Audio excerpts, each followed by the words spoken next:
যেতিয়াই অধৰ্মই ধৰ্ম আৰু মহা পাপে পুণ্য গ্ৰাস কৰিবলৈ উদ্যত হয়, তেতিয়াই ধৰ্মক প্ৰতিষ্ঠা কৰিবলৈ যুগে যুগে মই হওঁ অৱতাৰ।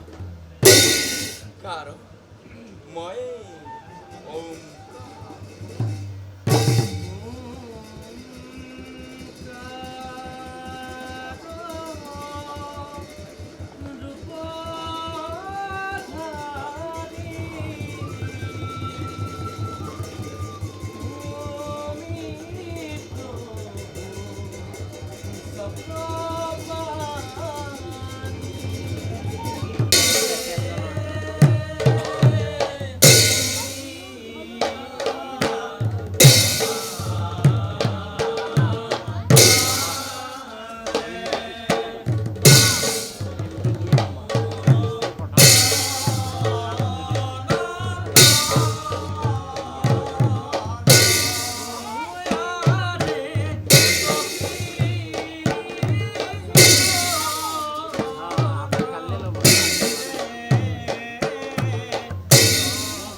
ইমান পাপ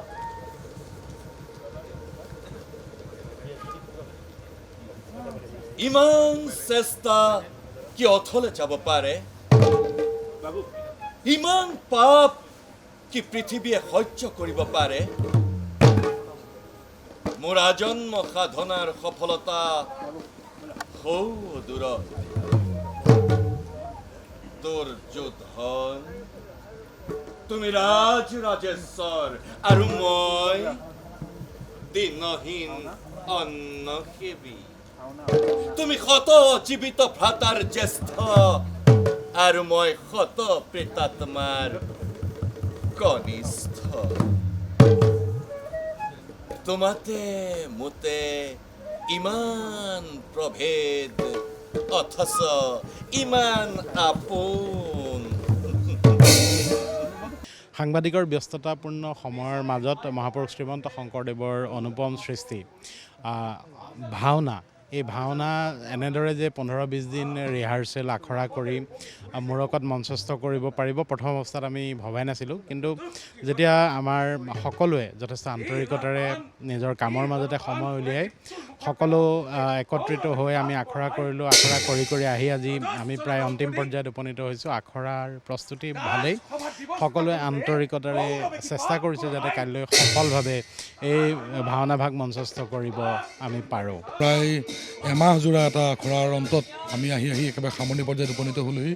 আৰু এতিয়া আমি দৃঢ়তাৰে ক'ব পৰা হৈছোঁ যে এইখন আৰু ক্লাছিফাইড সাংবাদিকৰ ভাওনা হৈ থকা নাই, এইখন হৈ উঠিছে এদল সম্পূৰ্ণ যেন পেছাদাৰী অভিনয় শিল্পীয়ে অভিনয় কৰা এখন ভাওনা।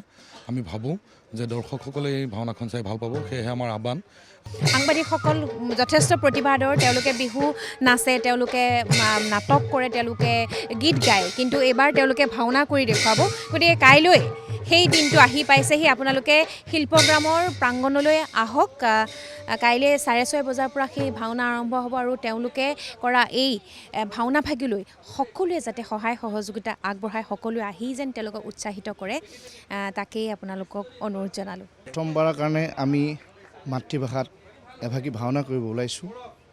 সকলোৱে আশীৰ্বাদ কৰিব, একো যেন ভুল ত্ৰুটি নোহোৱাকৈ এই ভাওনা ভাগ আমি পৰিৱেশন কৰিব পাৰোঁ।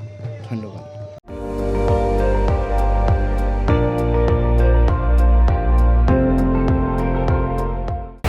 আপুনি চাই আছে ND24, সৰ্বশ্ৰেষ্ঠ নহয় সৰ্বোত্তমৰ দৌৰ।